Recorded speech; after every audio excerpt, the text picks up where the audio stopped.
Kolose 4 ayat 2 dan ayat yang ketiga. Kolose 1, 3 dan 9, Kolose 4, 2 dan 3. Surat Kolose ini Rasul Paulus dan Timotius tujukan kepada jemaat yang ada di Kolose pada waktu dulu dan sampailah kepada kita pada hari ini. Saya akan membaca ayat 3, ayat 9 dan Kolose 4, 2 dan 3. Kami selalu mengucap syukur kepada Allah Bapa Tuhan kita Yesus Kristus setiap kali kami berdoa untuk kamu. Sebab itu, sejak waktu kami mendengarnya, kami tiada berhenti-henti berdoa untuk kamu. Kami meminta supaya kamu menerima segala hikmat dan pengertian yang benar untuk mengetahui kehendak Tuhan dengan sempurna. Bertekunlah dalam doa dan dalam pada itu berjaga-jagalah sambil mengucap syukur. Berdoa jugalah untuk kami supaya Allah membuka pintu untuk pemberitaan kami sehingga kami dapat berbicara tentang rahasia Kristus yang karenanya aku dipenjarakan. Jadi tema yang saya bawa untuk kita belajar pada pagi ini adalah cara hidup orang yang dalam terang. Cara hidup orang yang dalam terang atau orang yang sudah percaya kepada Tuhan, orang yang sudah menerima Tuhan sebagai Tuhan dan Juru Selamatnya. Itulah yang disebutkan terang itu. Cara hidup orang yang dalam terang. Jadi malam Rabu yang lepas ada kamu siapa yang ikut doa syafaat malam Rabu yang lepas? Yaitu Bapak konselor bawa tentang gelap dan terang. Memang ada perbedaan dia terang dan gelap kan? Kalau dalam gelap itu dia cerita tuh hari, walaupun dia dan kawan-kawannya tak ada makanan, tak ada lauk, tak ada bawa put masa itu, tapi mereka macam buat kelakar lah. Dalam kegelapan itu mereka kata buka put, tapi tak ada put kan? Nah, satu saja. Mereka malu dengan orang sebelah. Orang sebelah banyak makanan, tapi mereka sendirilah yang lapar lah, tidak ada makanan. Jadi perbedaan gelap memang ada perbedaan dia antara gelap dan terang. Begitu juga sebagai orang yang hidup dalam terang, berarti kita sudah percaya kepada Tuhan. Orang yang sudah percaya kepada Tuhan sudah pasti kata-katanya, tingkah lakunya, perbuatannya sudah lain daripada orang yang hidup dalam kegelapan atau daripada orang yang percaya. Dia berbeza. Orang yang percaya tidak sama dengan orang yang belum percaya. Sama seperti gelap tidak sama dengan terang. Kalau kamu berjalan dalam gelap kan memang kamu akan terantuk. Tapi kalau kita berjalan dalam terang, kita tidak jatuh, kita tidak tersungkur, sebab kita dapat melihat sebab terang. Jadi itulah yang akan kita belajar pada pagi ini, yaitu cara hidup orang yang dalam terang atau yang sudah percaya kepada Tuhan. Jadi ada 3 bagian yang akan kita belajar. Yang pertama yaitu bertekun dalam doa atau selalu berdoa. Selalu berdoa. Dalam Kolose 4 ayat 2 tadi saya telah baca untuk kita. Kolose 4 ayat 2, bertekunlah dalam doa dan dalam pada itu berjaga-jagalah sambil mengucap syukur. Jadi arti berdoa adalah kita ada hubungan dengan Tuhan. Kita ada komunikasi kita dengan Tuhan. Kita boleh berhubung atau berkomunikasi dengan Tuhan melalui doa kita. Oke, tekun berdoa atau selalu berdoa ini tidak kira siang, malam, tidak kira kita susah, senangkah, tidak kira kita sakitkah, sehatkah, kita harus selalu berdoa. Berdoa di dalam setiap musim kehidupan kita. Oke. Yang yang kita belajar yaitu saling mendoakan. Saling mendoakan. Saya mendoakan kamu dan kamu mendoakan saya. Kita berdoa bagi keluarga kita, kita berdoa juga bagi orang lain. Jadi maksud saling mendoakan ini juga adalah bersafaat. Bersafaat adalah berdoa bukan untuk diri kita, tetapi berdoa untuk orang lain. Kita berdoa untuk orang lain, itu artinya berdoa syafaat. Seperti di dalam 1 Timotius 2 ayat 1 berkata, pertama-tama aku menasihatkan, naikkanlah permohonan, doa syafaat dan ucapan syukur untuk semua orang. Nah, itu maksudnya untuk orang lain, untuk semua orang. Di dalam Kolose 1 ayat 9 berkata, sebab itu sejak waktu kami mendengarnya, kami tiada berhenti-henti berdoa untuk kamu. Kami meminta supaya kamu menerima segala hikmat dan pengertian yang benar untuk mengetahui kehendak Tuhan dengan sempurna. Ya, Rasul Paulus dia sangat rajin atau selalu tekun berdoa kepada orang-orang, khususnya pada orang yang ada di Kolose pada waktu itu yang dia layani. Dia selalu berdoa untuk mereka. Dan kalau kita melihat dalam Kolose 4 ayat 3, berdoa jugalah untuk kami. Itu adalah kata-kata Rasul Paulus kepada jemaat yang ada di Kolose, supaya Allah membuka pintu untuk pemberitaan kami, sehingga kami dapat berbicara tentang rahasia Kristus yang karenanya aku dipenjarakan. Dan kalau kita melihat dalam Kisah Para Rasul 12 ayat 5, demikianlah Petrus ditahan di dalam penjara, tetapi jemaat dengan tekun mendoakannya kepada Allah. Pada suatu ketika, Raja Herodes dia mulai bertindak keras terhadap beberapa orang jemaat pada waktu itu, termasuklah Petrus. Dia menyuruh orang memenjarakan Petrus. Jadi kita melihat sementara Petrus di penjara, jemaat Tuhan yang ada di Kolose pada waktu itu dengan tekun mendoakan Petrus. Dan apabila kita melihat cerita seterusnya dari bahagian ini, kita melihat ada malaikat Tuhan yang datang melepaskan Petrus dari penjara, sehingga dia dapat dilepaskan dari penjara. Dan kita melihat itu adalah karena kuasa doa.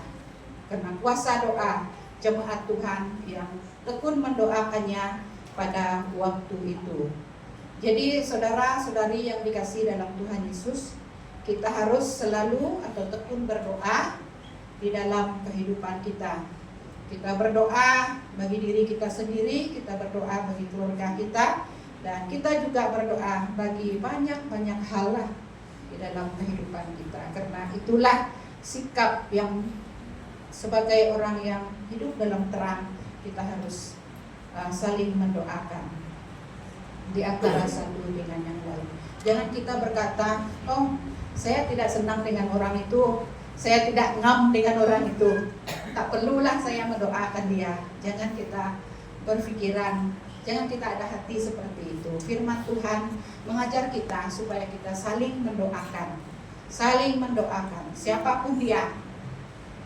Orang yang sudah percayakah, orang yang belum percayakah, kita berdoa saja. Tuhan yang berkuasa melakukan segala perkara sesuai dengan kehendaknya. Yang kedua, berdoa secara pribadi. Berdoa secara pribadi. Ini sangat penting.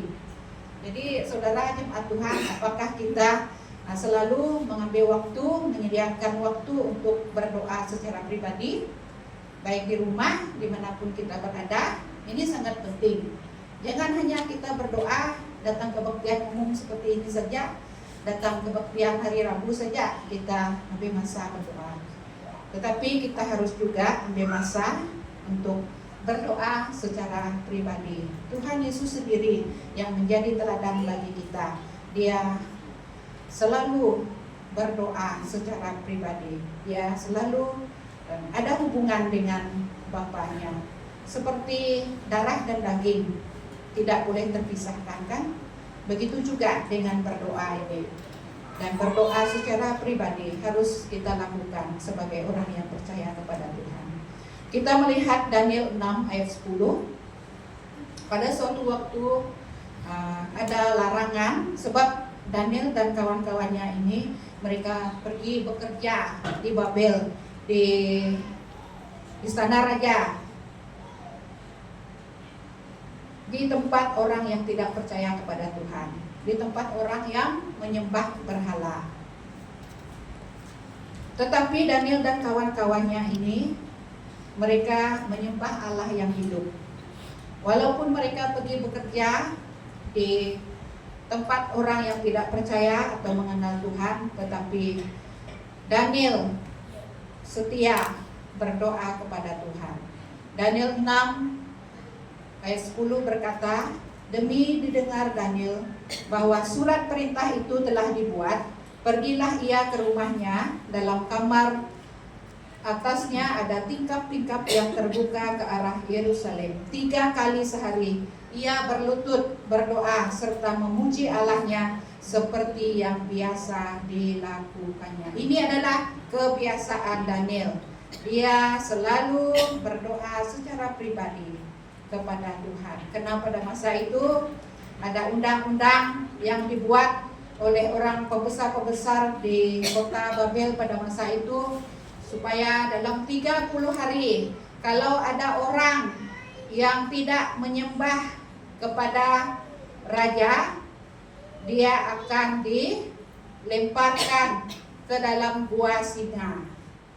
Dan sewaktu Daniel mendengar hal itu, dia tidak takut, dia tidak lari, tetapi dia mengambil waktu untuk berdoa kepada Tuhan. Karena dia tahu Tuhan yang berkuasa, yang boleh menolong dia, yang boleh melepaskan dia dari segala yang jahat. Daniel selalu berdoa secara pribadi. Dan yang kedua yaitu Yunus. Kita tahu benar tentang cerita Yunus ini. Sekolah minggu pun tahu cerita ini tentang Yunus, karena dia pada suatu ketika dia lari dari panggilan Tuhan. Tuhan suruh dia pergi ke Niniwe untuk bersaksi kepada orang Niniwe, karena orang Niniwe sangat jahat. Tetapi Yunus pergi melarikan diri. Dia pergi ke Tarsis dan dia pergi ke Yafo dengan naik kapal. Dan pendek cerita, dia dibuang ke dalam laut. Apa yang terjadi? Ikan besar telan dia oleh karena ketentuan Tuhan. Ada seekor ikan besar yang menelan dia. Jadi di dalam sementara dia di dalam perut ikan itu, Yunus pun berdoa. Dia berkata, dalam kesusahanku aku berseru kepada Tuhan, dan Ia menjawab aku. Dari tengah-tengah dunia orang mati aku berteriak, dan Kau dengarkan suaraku. Jadi di dalam keadaan Yunus dalam perut ikan, kita tidak tahu bagaimana keadaan dia dalam perut ikan itu, sebab kita semua pun tidak pernah ditelan ikan. Kalau menelan ikan kita pandai semua telan ikan, tapi kalau ikan telan kita tak pernah kan. Tapi Yunus ini, nah ini pengalaman dia ditelan oleh ikan besar. Nah, satu pengalaman bagi Yunus. Tetapi oleh karena dia berdoa kepada Tuhan, berseru kepada Tuhan secara pribadi, walaupun dalam perut ikan, Tuhan mendengar. Dan cerita seterusnya, ikan besar itu pun memuntahkan dia di tepi pantai, di tepi laut. Tuhan mendengar doanya. Jadi orang yang ketiga yang selalu mengebel bahasa untuk berdoa secara pribadi adalah tidak lain tidak bukan adalah Hana. Walaupun dia selalu disakiti oleh madunya penina, tetapi dia tidak marah kepada penina, dia tidak benci kepada penina, dia tidak sampai tangan kepada penina, tetapi dia membawakan perkara itu kepada Tuhan. Dia berdoa dalam 1 Samuel 1 ayat 10 berkata, dan dengan hati pedih ia berdoa kepada Tuhan sambil menangis terseduh-seduh. Beginilah mungkin kita perempuan ini, kita ibu-ibu ini, kalau ada masalah, pergilah kita dalam tilong kita, nangis, tak ada suara. Tapi dalam hati kita tuh kurang lebih seperti itulah Hana pada waktu itu. Dia sangat sedih karena kata-kata yang tidak baik yang didengar daripada penina. Tetapi dia selalu berdoa secara pribadi kepada Tuhan supaya Tuhan yang menolong dia. Jadi Bapak Ibu, saudara-saudari, cara hidup orang yang dalam terang atau orang yang sudah percaya kepada Tuhan adalah saling mendoakan dan berdoa secara pribadi. Seperti yang saya katakan tadi, haruslah doa ini menjadi darah daging kita. Karena melalui doa kita berhubung dengan Tuhan, kita berkomunikasi dengan Tuhan. Bila kita berdoa dengan yakin, dengan iman yang sungguh-sungguh, sangat besar kuasanya. Yang lemah akan dikuatkan, yang susah akan dihiburkan, yang sakit akan disembuhkan. Orang yang belum kenal Tuhan pun boleh datang mengenal Tuhan oleh karena doa kita yang sungguh berkuasa. Dan banyak lagi apabila kita berdoa mengenai banyak perkara, banyak hal lah. Apabila kita berdoa dengan sungguh-sungguh, dengan iman yang teguh, memang kita percaya kuasa Tuhan dan mukjizat Tuhan akan dinyatakan melalui doa kita. Jadi yang kedua, yaitu menyediakan waktu untuk datang kepada Tuhan. Yang saya maksudkan di sini adalah datang beribadah seperti ini, baik masa doa syafaat, masa kebaktian kelompok sel, beribadah hari Minggu seperti ini, dan lain-lain ibadah lah, yaitu menyediakan waktu untuk datang kepada Tuhan atau beribadah kepada Tuhan. Seperti kita pada pagi ini, kita datang beribadah kepada Tuhan. Oke? Sebagai orang percaya, kita menyediakan waktu untuk datang kepada Tuhan. Sebab Tuhan menyediakan 24 jam dalam satu hari untuk setiap pribadi kita. 24 jam satu hari. Sama masa dia bagi dengan kita ini, sama 24 jam. Jangan kita kata, tak ada masa saya pergi beribadah, tak ada masa saya pergi dengan jemaat Tuhan yang lain. Jangan kita beralasan seperti itu. Di dalam Matius 18 ayat 20 berkata, sebab di mana 2 atau 3 orang berkumpul dalam namaku, di situ aku ada di tengah-tengah mereka. Ini adalah kata-kata Tuhan sendiri dalam Matius 18 ayat 20. Sebab di mana 2 atau 3 orang berkumpul dalam namaku, di situ aku ada di tengah-tengah mereka. Dia akan bersama dengan kita pada pagi ini melalui kuasa Roh Kudus-Nya.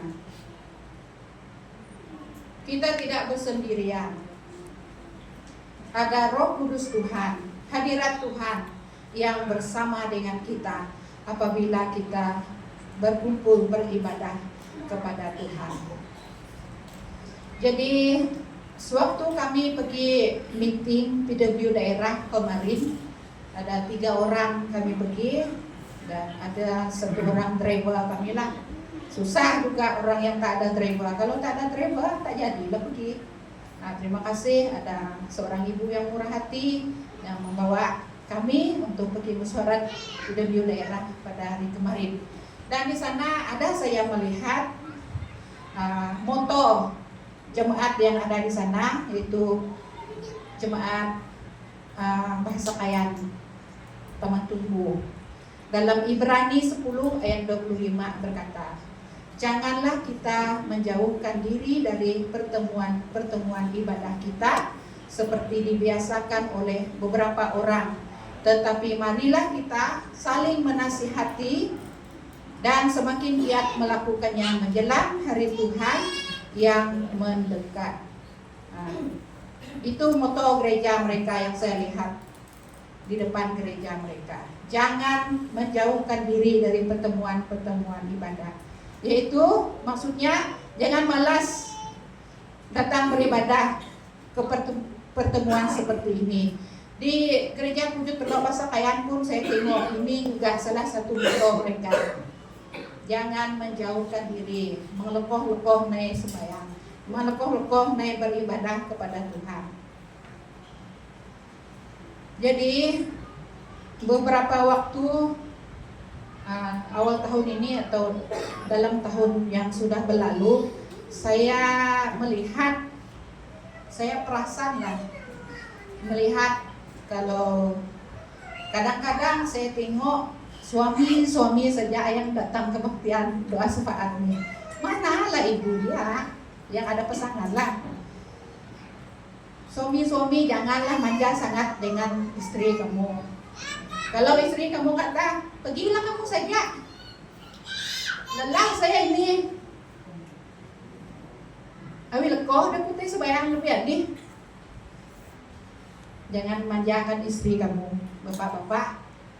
Kalau dia malas datang gereja, tak ada sebab yang tertentu, kamu marah dia sikit. Jangan marah, kuatlah. Kamu kata dengan dia, tak bagus saya pergi sendiri nih. Kan kamu istri saya, pergilah kita sama-sama. Macam bapak Maikusla nih. Hak lain ke dawa nih, dawa piah. Pangan nih, palapang. Jadi suami, istri juga, kalau ada suami yang macam malas datang ke gereja dengan alasan lelah saya bekerja. Kan kita semua sibuk, kan kita semua bekerja. Bapak, ibu, anak semua ada kerja, semua kita sibuk. Tapi apabila datang ada masa kebaktian, datanglah kita. Kecuali ada hal yang tidak dapat dielakkan. Jangan sengaja tidak mau datang ke gereja. Jangan karena kamu tidak senang dengan satu orang itu, malas saya pergi gereja. Buat apa pergi gereja? Orang itu ada pergi gereja. Jangan buat alasan macam itu.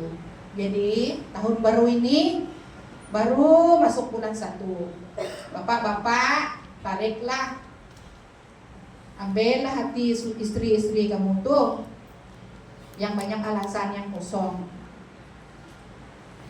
Jangan juga istri-istri ini pancing kamu punya suami ini. Nanti saya masak yang spesial untuk kamu. Pergilah kamu di gereja. Saya menyediakan masakan yang spesial untuk kamu. Jangan juga pancing macam itu. Ya. Begitu juga bapak-bapak, jangan pancing istri kamu. Pergilah kamu sembahyang, ibu, saya tidak dapat pergi malam ini. Saya mau pergi pancing ikan di parit nih. Mana lah tahu dapat buaya nanti. Pokoknya jangan banyak alasan. Rajin-rajinlah kita datang ke pertemuan ibadah seperti ini. Tidak sia-sia kita datang beribadah seperti ini. Ada amin? Daripada kamu pergi shopping hari Minggu, apa yang kamu dapat? Kamu dapat bag branded, kasut branded, kah ibu-ibu? Kalau mau pergi shopping pun tunggulah balik gereja, boleh pergilah sekejap. Kalau betul-betul tak tahan, nanti bag itu diambil orang. Tak salah juga kalau kita balik dari ibadah kan, kami ini biasalah terus terang. Kalau balik gereja, pergilah kita makan di rumah Cina, pergi kedai makan sama-sama dengan keluarga, dengan anak-anak. Itu tak salah. Yang salahnya tidak datang ke diam. Dengar baik-baik ya. Saya sebagai ibu pastor, saya tahun ini saya mau lebih tegas lagi. Ada amin? Yang panas-panas telinga tuh kamu yang kena tuh. Oke, terimalah firman Tuhan yang diajarkan dengan senang hati. Jangan pula marah dengan pastor yang menyampaikan firman Tuhan. Pastor yang menyampaikan firman Tuhan adalah firman Tuhan yang dia sampaikan kepada saya sendiri dan kepada kita semua. Bukan menimpa satu orang, bukan menimpa bapak, bukan menimpa ibu, tetapi untuk semua orang, untuk kebaikan kita semua, supaya kita rajin-rajinlah datang beribadah, baik hari Rabu, baik hari ini dan seterusnya. Oke? Saya mau melihat jemaat Tuhan semakin rajin datang beribadah, baik malam Rabu. Jangan kata, hujan hari, tidak saya mau pergi gereja. Takkanlah kamu kena hujan dalam kereta. Dalam rumah gereja pun takkanlah kamu kena hujan. Banjir adalah banjir kilat. Dikasih karunia saja banjir kilat atas gereja. Jangan banyak alasan. Kita harus menyediakan waktu untuk datang beribadah kepada Tuhan. Pakailah kesempatan yang ada. Mana tahu pada masa-masa yang akan datang kita tidak diperbolehkan oleh pemerintah untuk datang ke gereja. Bagaimanalah? Mati-mati pun kamu mau datang ke gereja, pemerintah tidak suruh. Macam mana lah? Rajin kamu berdoa bersama keluarga kamu di rumah kah? Bapak-bapak, apakah kamu sebagai imam dalam keluarga kamu boleh bawa keluarga kamu semakin dekat kepada Tuhan? Kamu bapak-bapak adalah imam dalam keluarga kamu. Kalau istri malas-malas ke gereja, kamu cakaplah dengan dia. Marilah kita sama-sama. Marilah kita sama-sama. Kan bagus bersama-sama daripada seorang diri pergi ke gereja. Yang satu lemah, yang satu menguatkan. Begitu dia. Nanti jangan sama lemah. Nanti kosong gereja ini. Siapa yang datang gereja? Tak ada. Bagaimana berpuluh-puluh tahun kita sudah kenal Tuhan. Kenapa pula kita mau mundur lagi? Malas pergi gereja.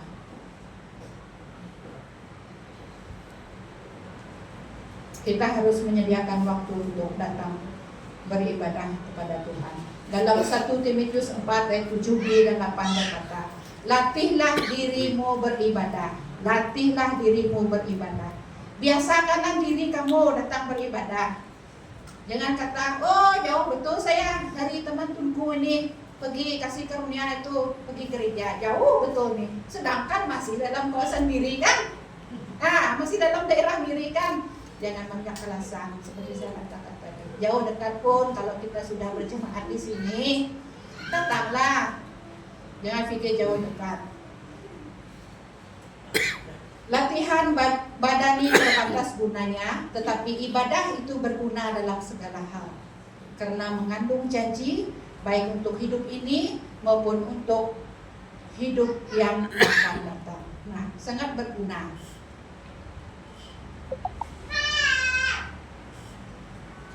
Dalam Roma 12 ayat 1 berkata, "Karena itu saudara-saudara, demi kemurahan Allah, aku menasihatkan kamu supaya kamu mempersembahkan tubuhmu sebagai persembahan yang hidup, yang kudus dan yang berkenan kepada Allah. Itu adalah ibadahmu yang sejati." Nah, marilah kita mempersembahkan tubuh kita sebagai persembahan yang hidup, yang kudus dan yang berkenan kepada Tuhan. Karena itu adalah ibadah kita yang sejati. Dalam Mazmur 2 ayat 11 berkata, "Beribadahlah kepada Tuhan dengan takut dan ciumlah kakinya dengan gemetar." Berarti kita datang beribadah kepada Tuhan. Kita datang membawa hati kita, diri kita, dengan merendahkan hati kita kepada Tuhan. Dengan takut akan Tuhan, yaitu merendahkan diri kita, hati kita kepada Tuhan. Cara hidup orang yang dalam terang adalah rajin datang ke pertemuan ibadah, di mana kita mempersembahkan tubuh, jiwa, dan roh kita sebagai persembahan yang hidup, yang kudus dan berkenan kepada Tuhan, dengan merendahkan diri kita dan hormat kepada Tuhan. Yang ketiga, yang terakhir adalah menanggalkan hidup yang lama, menanggalkan hidup lama. Kenapa saya berkata demikian? Karena walaupun kita sudah mengenal Tuhan, menerima Tuhan sebagai Tuhan dan Juru Selamat kita, perbuatan daging atau manusia lama masih mau mengganggu kita, yang masih mau melemahkan kita. Itulah sebabnya saya berkata meninggalkan hidup lama. Oke, dulu sebelum kita mengenal Tuhan, memang hidup kita lain. Kita dalam kegelapan. Tetapi apabila kita sudah percaya kepada Tuhan, itu berarti kita telah meninggalkan hidup lama kita. Di sini ada banyak perbuatan atau sikap yang lama yang saya baca di sini. Ini hanya sebagian saja, banyak lagi. Dalam Galatia 5 ayat 19, 21 sampai 21 berkata, "Perbuatan daging telah nyata, yaitu percabulan, kecemaran, hawa nafsu, penyembahan berhala, sihir, perseteruan, perselisihan, iri hati, amarah, kepentingan diri sendiri, pencitraan, roh pemecah, kedengkian, kemabukan, pesta pora, dan sebagainya. Terhadap semuanya itu kuperingatkan kamu, seperti yang telah kubuat dahulu, bahwa barang siapa melakukan hal-hal yang demikian, ia tidak akan mendapat bagian dalam kerajaan Allah." Terus terang firman Tuhan berkata, bahwa barang siapa melakukan hal-hal yang demikian, ia tidak akan mendapat bagian dalam kerajaan Allah. Itulah sebabnya kita harus menanggalkan atau meninggalkan hidup kita yang lama. Kalau tidak, kita tidak mendapat bagian dalam kerajaan Allah. Dalam Efesus 4, 21 sampai 31 berkata, "Karena kamu telah mendengar tentang Dia dan menerima pengajaran di dalam Dia menurut kebenaran yang nyata dalam Yesus, yaitu bahwa kamu berhubung dengan kehidupan kamu yang dahulu harus menanggalkan manusia lama yang menemui kebinasaannya oleh nafsunya yang menyesatkan, supaya kamu dibaharui di dalam roh dan pikiranmu, dan mengenakan manusia baru yang telah diciptakan menurut kehendak Allah di dalam kebenaran dan kekudusan yang sesungguhnya. Karena itu, buanglah dusta dan berkatalah benar seorang kepada yang lain, karena kita adalah sesama anggota." Jadi firman Tuhan menjelaskan di sini Buanglah dusta dan berkatalah benar. Jadi walaupun orang dikatakan sudah percaya, tetapi ada juga orang yang masih berdusta, masih bohong-bohong. Adakah di sini? Tak ada kan? Di luar sana adalah jangan kita suka berdusta. Ada pernah seorang adik sepupu saya, dia mengigau, dia kata dusta rengge, kata dia. Jangan dusta, jangan berdusta, jangan berbohong. Itu adalah satu sikap yang tidak baik. Sampai terbawa dalam mimpi dia. Dusta, kata dia. Jangan berdusta, jangan bohong-bohong. Tuhan tahu. Oke. Apabila kamu menjadi marah, janganlah kamu berbuat dosa. Janganlah matahari terbenam sebelum padam amarahmu. Ingat suami istri jemaat Tuhan, kalaupun kamu marah dengan suami kamu, dengan istri kamu, janganlah sampai matahari terbenam. Ini pengajaran bagi diri saya sendiri. Sebab kadang-kadang kami yang istri ini macam susah betul mau mengampuni suami kami kalau mereka bersalah kepada kami. Betul kayak ibu-ibu? Ada yang sampai berhari-hari, ada yang sampai berminggu-minggu, taklah sampai bertahun kan? Tapi firman Tuhan berkata, janganlah sampai matahari terbenam. Nanti yang seorang tidur di luar, yang seorang tidur dalam tilung. Macam mana tuh? Janganlah marah-marah sampai hari gelap. Jangan simpan amarah sampai bila-bila. Oke? Sebagai orang percaya, kita harus saling mengampuni. Oke? Dan janganlah beri kesempatan kepada iblis. Kalau kita marah lama-lama tuh kita beri kesempatan kepada iblis itu. Orang yang mencuri, janganlah ia mencuri lagi. Jangan mencuri. Jangan curi istri orang, jangan curi suami orang. Jangan jadi pelakor. Faham-fahamlah kita. Kita yang sudah dewasa dalam iman, kita terimalah makanan yang keras. Terima makanan yang keras. Jangan yang lembut-lembut saja.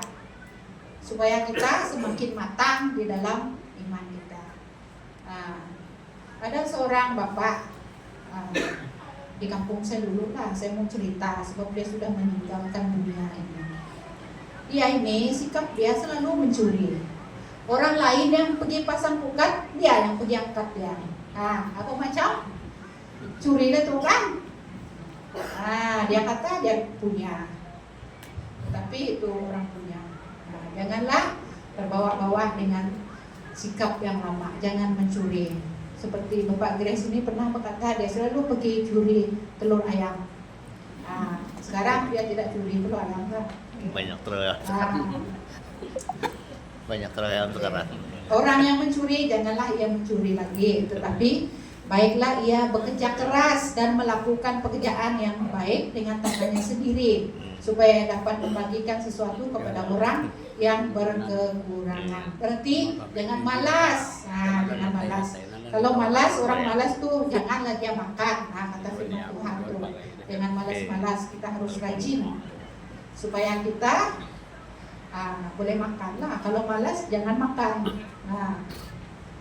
Kita harus rajin. Janganlah ada perkataan kotor keluar dari mulutmu, tetapi pakailah perkataan yang baik untuk membangun di mana perlu, supaya mereka yang mendengarkannya beroleh kasih karunia. Oke, jangan mudah mengatakan perkataan yang kotor, yang tidak baik kepada siapapun. Oke, sebab itu adalah perbuatan yang tidak baik. Dan janganlah kamu mendukakan Roh Kudus Allah yang telah memeteraikan kamu menjelang hari penyelamatan. Ini kita ingat, jangan mendukakan Roh Kudus Allah. Segala kepahitan, kegeraman, kemarahan, pertikaian, dan fitnah hendaklah dibuang dari antara kamu. Demikian pula segala yang jahat. Segala yang jahat jangan kita lakukan. Kita harus tinggalkan semuanya. Janganlah kamu menjadi serupa dengan dunia ini, tetapi berubahlah oleh pembaruan budimu, sehingga kamu dapat membedakan manakah kehendak Allah, apa yang baik, yang berkenan kepada Allah, dan yang sempurna. Jangan kita menjadi serupa dengan dunia ini. Walaupun kita masih berada di dunia, janganlah kita ikut sikap orang dunia atau orang yang tidak percaya kepada Tuhan. Kita harus boleh dapat membedakan apa yang baik, apa yang tidak baik. Kita harus melakukan apa yang dikehendaki Tuhan, yaitu yang baik dalam kehidupan kita. Jadi itulah cara kita meninggalkan hidup lama. Kalau kita sudah percaya kepada Tuhan, tinggalkan cara hidup lama yang tidak baik di dalam kehidupan kita. Dan kita harus hidup oleh Roh atau dipimpin oleh Roh Kudus. Kalau kita dipimpin oleh Roh, memang kita akan menang dari hidup kita yang lama, dari sifat-sifat kita yang lama. Karena kita dipimpin oleh Roh Kudus Tuhan, dipimpin oleh Roh Tuhan. Oke. Jadi begitulah firman Tuhan yang saya bawa untuk kita pada hari ini sebagai orang yang dipimpin oleh terang Tuhan, orang yang sudah percaya kepada Tuhan. Kita harus selalu berdoa, kita harus rajin datang beribadah, dan kita harus tinggalkan hidup lama. Tinggalkan hidup lama. Oke, sekian saja renungan firman Tuhan yang saya bawa. Tuhan memberkati. Mari kita